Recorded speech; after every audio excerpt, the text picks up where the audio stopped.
E reparem na imagem que acompanha o poema. Ela está nua em uma pose sugestiva, o que remete à ideia dela se livrar dos costumes tradicionais e adotar uma atitude mais provocadora, como uma válvula de escape.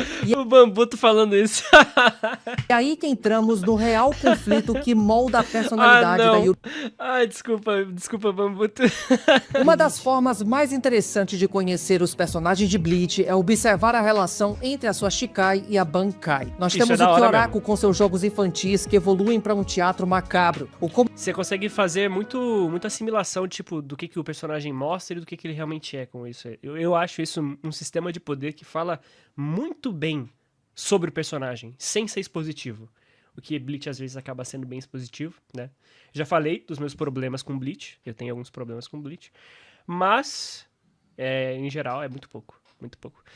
Mas, cara, na moral, é muito top. Komamura que demonstra toda a sua servidão e lealdade invocando um samurai gigante. A preguiça do Ikako refletida na sua Bankai que demora a atingir o seu verdadeiro potencial. A Minazuki da Onohana que representa tanto o seu lado carinhoso quanto o assassino. Isso porque eu nem falei da Soifon, né? Acho que já deu pra sacar a ideia. Esse recurso narrativo permite o Bambuto e a Soifon é uma coisa engraçada, mano. O público compreenda melhor a personalidade, os segredos e até os desejos mais íntimos dos personagens. E esse conceito é um elemento central em Bleach. O famoso The Blade is Me, a lâmina sou eu, é justamente o momento de reflexão mais profundo do Ichigo, quando ele compreende quem realmente é e alcança a plenitude da sua alma. Mas, dentre o grupo de portadores de Zanpakuto, existe uma exceção em que a lógica da Shikai e a Bankai não se aplica. Isso porque a gente simplesmente não conhece. E é claro que eu tô falando dela, a deusa do trovão, rainha da sedução, a morena mais gata dos animes e mangás, a gostosa Shihoin Yoruichi. Calma aí. Nossa, mano, na moral, ela é uma das mais aclamadas até por haters de Bleach, a galera gosta dela. Até quem não gosta de Bleach gosta da Yoruichi, cara. A Yoruichi é incrível. E paizão. Neste vídeo, eu gostaria de teorizar e ir mais a fundo dos interesses e personalidade da nossa querida Yoruichi. Uma tarefa que não é nem um pouco simples, já que ela nunca mostrou a sua Zanpakuto em batalha, além de não demonstrar nenhuma insegurança ou conflito interno que nos ajude a compreender melhor os seus desejos. Mas antes Thales mandou R$2,50. Salve, Thales. O vídeo passado chegou no top 10 mais hypados da semana, então se puderem, hypem um conteúdo que isso ajuda demais o alcance do canal. O legal dos hypados, que é uma coisa... Cara, os hypados é um sistema maneiro pro YouTube, porque ele ajuda mais canais menores. Tipo, quando eu tava começando no YouTube, direto pegava tipo top 1, top 2, top 3, top 5, top 10. Era normal, cara, porque tipo, ele é um sistema que ajuda a galera a crescer e a ser notada. Eu achei isso muito legal. E muito bom saber que o Bambuto também tá indo pelo mesmo caminho. O Bambuto, eu vi que o Dubs também tava, então tipo assim, isso é bem legal. Sempre bom hypar, o problema é que não dá pra hypar pelo PC. É só pelo celular que você vai lá e... Pelo menos até onde eu sei, né? Só pelo celular que você consegue arrastar a barrinha e aí dar um hype. Beleza? Então, vamos lá. E ajuda. E é bem legal isso, porque, tipo, os canais menores, eles ganham mais pontos de hype a cada hype. Isso é bem legal. Embora seja uma personagem icônica e bastante popular, entender o que se passa no íntimo da Yoruichi é como montar um quebra-cabeça com algumas peças faltando. Atuando muito mais como uma mentora e passando longos períodos fora da história, a Yoruichi normalmente aparece junto do Urahara quando a situação já anda muito crítica. Ela é a contenção, mané. Ela é The Fallen Guard. Cadê? Por sinal, o analista, se continuasse o universo da sua light novel... Sim, eu continuarei, no caso. Você ia seguir um caminho ainda mais sombrio, com ideias meio pessimistas ou não? Sim. Maia, que é o meu universo que eu escrevo, é um universo bem realista, né? E na realidade a gente tem muita coisa ruim, cara. Muita coisa ruim que não é tão abordada na ficção e que eu abordaria, tá ligado? Não vou falar aqui porque vai pesar o clima da live, mas assim, é uma história pesada, cara. É uma história que tem coisas muito boas e tem coisas muito ruins, né? No sentido de acontecimentos, né? Porra, analista, o que aconteceu com a sua barba? Eu tirei pra lavar, daqui a pouco eu boto de novo ela. Dá nada, não. E essa falta de presença acaba resultando em poucos momentos onde a gente pode realmente conhecer a personagem. Mesmo no arco da Soul Society, onde ela ganha muito destaque treinando o Ichigo e lutando contra a própria Soifon, esses momentos serviram mais para enaltecer os outros do que ela mesma. E eu digo isso no sentido de conhecermos o drama da personagem, algo que parece inexistente, mas que se encontra na história. Basta a gente olhar. A galera fala muito que ela é feita de escada, mas eu não sinto isso não. Eu não sinto que ela foi feita de escada em momentos assim não. Porque, tipo, ela tem uma trama própria com a Yoruichi, ela literalmente derrota a Yoruichi. Ela tem ali a própria trama dela, a própria história dela, a própria dicotomia dela, o passado que envolve o clã dela, o irmão dela. Tem, tipo, tem coisas sobre ela. O nome dela significa coisas, ela tem um peso bom, tá? Apesar dela ser um support character, no sentido de ser uma mentora e tudo mais, ela, cara, cumpre muito bem o papel, além de também ter uma certa independência dentro da trama. Porque ela ajuda, ela é uma ajudante, né, querendo ou não. Mas ela também tem uma trama própria, a questão da divindade, ela é a figura de autoridade da Soifon, cara. Basicamente, isso é muito legal. Para os lugares certos que vão nos ajudar a completar esse quebra-cabeça. Apesar de pertencer ao clã Shihoin, uma das 4 grandes famílias nobres, a Yoruichi tem um comportamento bastante alegre e informal que não se encaixa muito bem nos padrões da nobreza. Isso é visto claramente no flashback da Soifon e na forma como ela tratava o Byakuya em Turn Back the Pendulum. Esse traço já denota uma conduta mais rebelde da personagem, que mais tarde viria a abandonar a Soul Society junto com Urahara. Porém, o que mais se destaca no seu comportamento é a sua atitude provocadora. A Yoruichi não tem vergonha em ficar completamente nua na frente de outras pessoas. Uma parte disso vem do fato dela ter se acostumado com sua forma de gato, mas em diversas situações ela conscientemente expõe suas partes íntimas. E isso também pode ser tratado como uma ferramenta, um meio de impor o controle desconcertando as outras pessoas. Ela não surge apenas para ser sexy, mas para dominar a cena. Essa ideia contrasta fortemente com as suas origens nobres, já que o normal seria obedecer às etiquetas e preservar a sua imagem. Ela é Mano, o Bambuta resumiu bem ela, tá? Nesse sentido da dualidade. Nossa, pera aí. Deixa eu voltar. Esse painel aqui tá me deixando... Pera aí. Deixa eu voltar um pouquinho. Ai, voltei muito. Pronto, aqui. Ela é uma figura de nobreza. Ela era literalmente tratada como uma deusa pela própria... Ela era endeusada pela Soifon, né? E ela era uma figura de autoridade, tanto no clã quanto na Onitsukedo, quanto na própria sede dos capitães, né? Ela era uma das 12. Então, tipo, 12, 13, eu botei 13, porra. Então, tipo assim, caralho, esperar alguém tão descontraído, alguém tão rebelde, é muito legal, é muito legal. Eu queria muito ver como é a Zanpakuto dela, como é a Shikai Bankai dela. Os nobres, já que o normal seria obedecer às etiquetas e preservar a sua imagem. Mas a Yoruichi faz o completo oposto e renuncia às aparências, tanto literalmente quanto simbolicamente. Eu também não quero parecer virtuoso demais, eu sei que existe o fanservice ali, mas... Lógico que existe, mas é lógico que existe.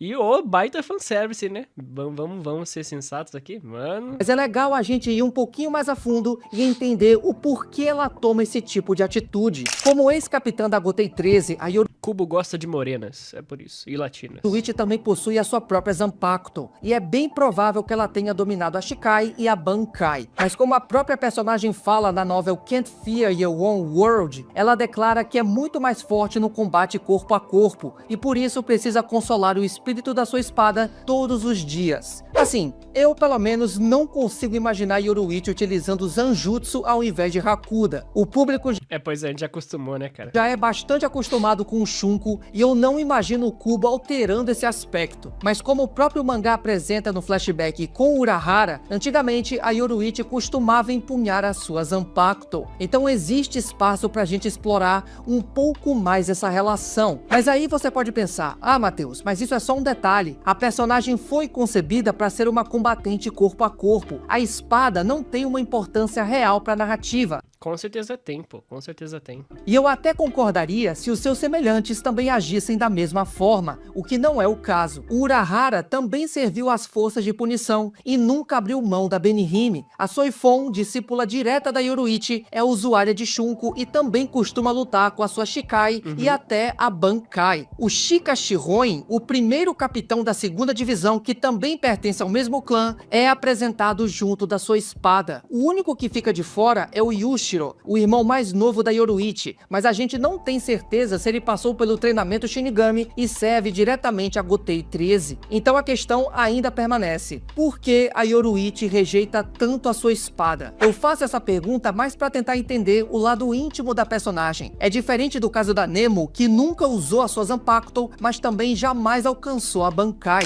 Como eu disse no começo, através da Shikai e a Bankai, o público consegue compreender o lado externo e interno de uma alma. Questionamentos muito bons, tá? Eu tô entretido aqui. O próprio Muito Urahara bons. mesmo, apesar da gente não ter muitas informações sobre o seu passado, nós temos a figura da Princesa Vermelha como um ponto de partida. Enquanto Dá pra gente tirar alguma coisa daí. isso, a Yoruichi permanece uma incógnita. Não existe um drama central ou segredo da personagem que a gente possa se focar. A Yoruichi, cara, eu acho que ela vem de uma linha muito heterodoxa. Ela não vai querer o papel dela. Provavelmente ela não era feliz sendo aclamada como uma figura de autoridade. E eu acho que a Soifon se apaixonou por uma ilusão. O que eu ia falar? Ah tá, sobre a Yoruichi, né? De que eu acho que a Soifon se apaixonou por uma ilusão. Porque a verdadeira Yoruichi, eu não acredito que seja aquela figura toda pomposa, aquela figura de autoridade toda bonita. Eu acho que a verdadeira Yoruichi, ela é alguém mais heterodoxo, alguém que não segue tanto padrões e normas, alguém que luta do jeito dela, alguém que é mais livre do que regrada, sabe? Eu não vejo ela sendo uma pessoa muito disciplinada, muito por conta de tudo que ela demonstrou, né? Tanto pelo fato de ela ficar até muito tempo transformada em gato. Eu acho que ela é mais assim, mais que nem o Urahara mesmo. Fazer o bem de uma forma mais solta. Não tão certinha, não tão metódico. Embora o Urahara também seja metódico. Mas não é aquela fórmula de bolo de sempre trabalhar do jeito mais correto possível, usando todas as normas, bonitinho. Não. Às vezes tem que ser diferente mesmo, tem que ser no freestyle. Eu acho que ela representa mais esse lado do clã, enquanto, sei lá, o antecessor dela usava, tipo, a mesma lógica, só que voltada mais pra agressividade, pra satisfazer desejos mais obscuros, até porque a gente sabe que a antiga geração era todo mundo um bando de louco degenerado que cometia crime, né? Mas é interessante pensar sobre a Yoruichi porque a gente não tem muito sobre ela. Embora ela também tenha bastante presença. E eu acho que ela também combina muito com o Urahara nesse sentido. Mas enfim, voltando aqui. Pelo menos é isso que parece à primeira vista. Já que não temos a Zanpakuto para nos dar pistas sobre isso, vamos direto para sua técnica mais forte, o Shunko Que ela criou, né? Raijin Senkei. A tradução fica mais ou menos como grito de batalha instantâneo, forma de combate do deus do trovão. Nessa forma, a Yoruichi fica muito mais rápida e poderosa, com a energia atravessando seu corpo, criando um arco elétrico na forma de tambores, junto de uma energia que salta dos seus cabelos, que lembram as orelhas de um gato. Aqui não tem muito o que comentar, senão o simbolismo escancarado do próprio deus do trovão presente na mitologia japonesa. Os tambores elétricos do Raijin são o elemento que mais representa esse estágio, além do próprio nome. E uma curiosidade, essa forma já havia sido antecipada na luta contra a Soifon, lá no arco da Soul Society, onde a Yoruichi dá um vislumbre do seu verdadeiro poder e encerra o combate, um baita foreshadowing do cubo. Isso é bem foda. Olha aí, que detalhe maneiro. Porém, as coisas ficam mais interessantes na sua segunda forma, o Raiju Senkei, Shunryu Kokubyo Senki, que traduzindo ficaria algo como forma de batalha da Fera do Trovão, Princesa Guerreira, Gato Negro do Relâmpago Instantâneo. É grande o negócio. Começando pelo próprio nome, o Deus do Trovão foi substituído pela Fera do Trovão e ganhamos um complemento importante, Princesa Guerreira, Gato Negro. Temos aí dois elementos que remetem às características mais marcantes da Yoruichi, a sua origem nobre e a transformação felina, a razão e o instinto, a pureza e a indecência. Será que ela era feliz? essa é uma coisa que eu me pergunto. Será que a Yoruichi era feliz nessa época? Será que quando a Soifon começou a gostar dela, ela começou a gostar da Yoruichi pelo que ela representava ou pelo que ela realmente era? Aí é que eu me pego pensando nessa questão do reflexo. Do que a Soifon realmente gostava da Yoruichi? Por que ela era tão devota? Pelo cargo só? Ou pela verdadeira natureza? Será que ela entendia a Yoruichi? Essas de outras questões que eu fico me perguntando. Porque conforme ela vai crescendo ao lado da Soifon, elas vão tendo laços diferentes, elas vão crescendo e se complementando, né? Mas eu imagino o quanto que deve ter demorado pra ela entender realmente os sentimentos da Yoruichi. Segurem essa dualidade que eu já volto nela. Embora a Yoruichi goste muito da sua forma de gato e até passe bastante tempo nela, surpreendentemente ela rejeita a ideia de entrar na forma Kokubyo Senki. Muito porque nesse estágio ela perde a consciência e age por puro instinto. O jeito como ela se transforma É tipo ficar bêbado. É tipo ficar bebão, você não se controla, você nem sabe o que tá acontecendo, você perde o controle. também é muito curioso, com Urahara simplesmente virando uma folha de papel e forçando a Yoruichi a mudar de forma, como se uma espécie de selo fosse liberado. E um detalhe muito importante É um gatilho, é um trigger pra ligar a transformação, achei bem legal isso. é que apenas o Urahara pode controlar essa transformação. Que E essa não fofinho. parece ser a primeira vez que isso acontece. Junto da Raijin Senkei, a Yoruichi possui duas formas. Uma representando o seu lado nobre e puro, como a deusa do trovão, e outra mais selvagem e instintiva, que é a fera do trovão. Essas mesmas características são refletidas perfeitamente através do seu poema no volume 17, voltando à dualidade que eu mencionei antes. É muita simbologia, olha o tamanho dessa simbologia. Vermelho como sangue, branco como osso, vermelho como solidão, branco como silêncio, vermelho como os nervos da besta, branco como o coração de um deus, vermelho como o ódio que derrete e escorre, branco como a dor congelada de uma ferida, vermelho como a sombra que devora a noite, brilha em branco, dispersa-se em vermelho, como um suspiro que atravessa a lua. O vermelho simboliza o seu lado feral e emotivo, enquanto o branco indica a frieza e as suas origens nobres. A forma como isso se reflete na história é a Yoruichi Boa tarde, Kunai Play, salve, salve. abandonando seu clã e vivendo de um modo mais libertino em sua forma de gato. E reparem na imagem que acompanha o poema. Ela está nua em uma pose sugestiva, o que remete à ideia dela se livrar dos costumes tradicionais e adotar uma atitude mais provocadora, como uma válvula de escape. E O Bambuto falando isso. é aí que entramos no real conflito que molda a personalidade da não. Ai, desculpa, Bambuto. Yoruichi. Na Muito minha bom. percepção, o seu lado A análise numa pose sugestiva.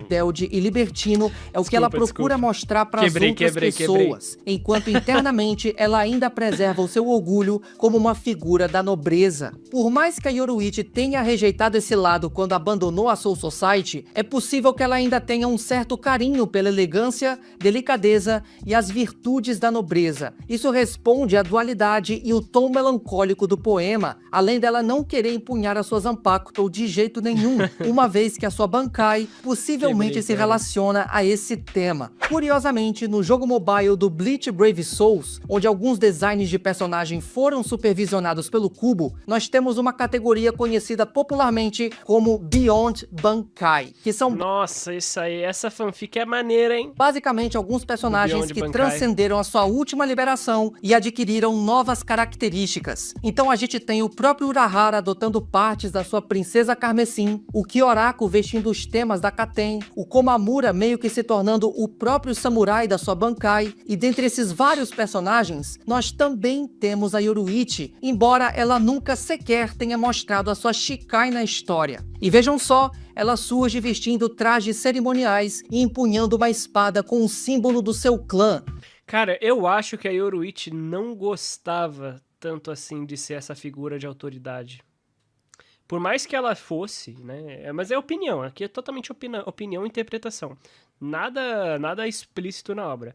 Porque, tipo, pra mim, devia ser muito difícil pra alguém como ela, e no caso, alguém que preza por liberdade, por fazer tudo, nem usa meios ortodoxos e tudo, alguém mais assim, ser toda certinha, cada milímetro, acompanhar tudo precisamente preciso, tá ligado? Devia ser um saco. Eu me coloco no lugar dela e penso, nossa, imagina, sei lá, é porque ela representa um gato. Mano, imagina um gato numa posição assim, tipo, porra, você é um bicho que pode pular, fugir, ter liberdade pra caralho, muito rápido, muito forte, sabe? Fazer um monte de coisa, muito ágil. E você tá presa como um poste, como um manequim lá, servindo e tal. Lógico, ela no esquedô ela faz outras coisas e tudo. Só que, cara, é da hora, tá? Pensar nisso, que, tipo, a gente não tem muito sobre ela na questão de pensamentos internos da Yoruichi. Ela acaba fazendo muita coisa na trama, nas tramas, nos arcos, só que a gente não tem muito sobre ela em si. E isso é bem legal também, dá pra especular muita coisa pelo poema, tem várias pistas, e isso é muito maneiro. Trajes esses que remontam à sua aparição no flashback da Soifon, quando ela ocupava o cargo de chefe da família Shihoin. Luca, eu acho que a Soifon gostava da Yoruichi pelo jeito mesmo dela. Eu acho que foi eu acho que é meio que um aglomerado. Tipo, ela bateu o olho, primeiro ela admirou, depois ela conheceu e aí gostou ainda mais, sabe? É a minha interpretação. Eu acho que de primeira ela admirou o posto, né? De como ela era tratada como uma figura divina. Aí começa a adoração. E aí, a partir dessa adoração, ela vai conhecendo mais sobre a Yoruichi, vai gostando mais sobre a Yoruichi, vai entendendo a Yoruichi. Até o ponto de quebra, de ruptura, que a Yoruichi abandona ela. E ela não entende isso. E ela também quebra. Ela começa a odiar a Yoruichi. Mas cara, tipo, é muito legal essa relação, porque é uma história picotada que a gente tem. É uma história que ainda vai ser contada. E eu quero muito saber como é que vai acabar essa história. Poderia ser uma demonstração do seu orgulho reprimido como uma figura da nobreza? Talvez, mas como essas evidências vêm de uma mídia paralela ao mangá, fica a seu critério considerar ou não. Eu trouxe mais como uma curiosidade. Agora vem a última questão. Eu considero, dá pra levar em consideração, tipo, não literalmente tudo, mas dá pra você levar em consideração isso porque é um traço muito importante dela. Muito, muito importante essa ligação dela com essa parte real. Então, para completar esse quebra-cabeça, de onde surgiu essa rejeição da Yoruichi que a fez abandonar o próprio clã e viver como foragida no mundo humano? Porque pensa, nossa, peraí, Bambuto, peraí, pô. Porque pensa comigo, o Urahara, ele representa, tipo, ele não é nobre, ele é um cara chinelão, ele vai lá, faz as paradas do jeito dele, funciona, do jeito da gambiarra dele, estudioso, ele representa tudo que não é nobre, sabe? Se ele tivesse sangue nobre, tudo bem, beleza, mas ele nunca agiu dessa forma. Ele nunca foi lá e fez coisas como o Byakuya, sabe? Que é todo certinho, todo posturado. Mano, o Urahara é solto, muito solto, e a Yoruichi também é nessa linha, né? Eu achei isso muito legal. Em parte foi para ajudar um amigo, no caso o Urahara, mas eu acredito que não seja só isso. De acordo com o próprio Kubo no Club Outside, a Yoruichi desenvolveu a sua forma de gato para escapar da mansão da sua família, o que já indicava um descontentamento com os costumes do clã. Eu sabia, mano, certeza que tinha coisa lá dentro que ela não concordava, que ela agia só como figura, mas ela não... por um lado, eu acredito que a Yoruichi não gostava de estar naquela posição. E fugir e deixar tudo aquilo pra trás foi uma espécie de liberdade pra ela. Embora, tenho certeza que ela não gostaria de deixar os laços que ela fez, tipo com a Soifon.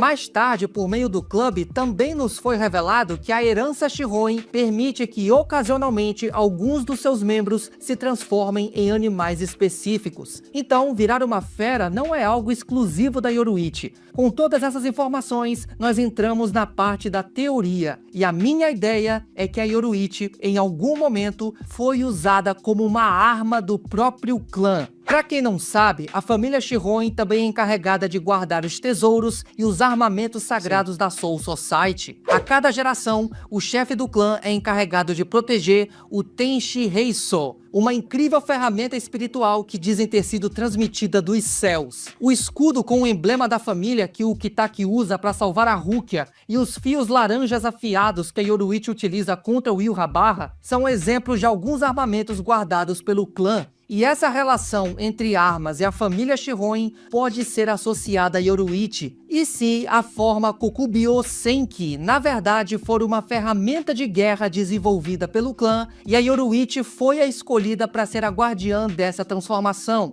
Faria sentido se considerarmos o nome da técnica: forma de batalha da Fera do Trovão, Princesa Guerreira, Gato Negro do Relâmpago Instantâneo. Muitos termos Bem remetem legal, ao hein? conflito. Vídeo bom, Bambuto. Pô, Então, talvez a Videozaço. transformação seja desenvolvida para atender aos propósitos do clã. Isso corrobora com o fato da Yoruichi odiar essa forma, ela perder a razão enquanto permanece nela e Urahara sendo a única pessoa capaz de controlá-la. É possível que a amizade e o vínculo dos dois tenha surgido a partir daí, com a família Shiroin procurando por alguém que fosse capaz de entender a transformação. Isso mais tarde culmina na frustração da Yoruichi de ser usada como uma ferramenta, preferindo apoiar o Urahara e abandonar a Soul Society. Infelizmente, não foram reveladas muitas informações sobre o passado da Yoruichi e a sua Vídeo personalidade muito devido foda. aos problemas de saúde do autor durante o fim do mangá. Mas eu espero que com a chegada da última parte da Guerra dos Mil Anos em anime, tudo seja esclarecido. Seria muito legal se essa acho que nessa guerra não, mas acho que futuramente sim. teoria da Yoruichi servir como uma arma fosse verdade. Mas agora eu quero saber de vocês. Brabo, tá, Bambuto? Mais um corte maneiro pra tu, hein? Muito foda esse aí, cara. Gostei. Zanpakuto da Yoruichi não poderia ser algo passado de líder pra líder da família? Poderia também. Tipo o lance da Nanau, né? Poderia. Mas acho que não. Acho que o dela é mais algo... Pode ser também, né? Não sei. Mas nada, não tem como saber essa parte. Mas é uma possibilidade. Analista, você acha que o Kubo faz uma nova do passado da Yoruichi seria uma boa? Poderia ser. Não só dela, né? Mas algo que abrangesse também o passado dela. Só o passado dela não faria muito sentido. É o fetiche de um nobre se atrair por um plebeu. Eu acho que é o fetiche das pessoas de gostar do diferente. Eu acho que isso conta bastante. O apreço pelo diferente é uma curiosidade saudável.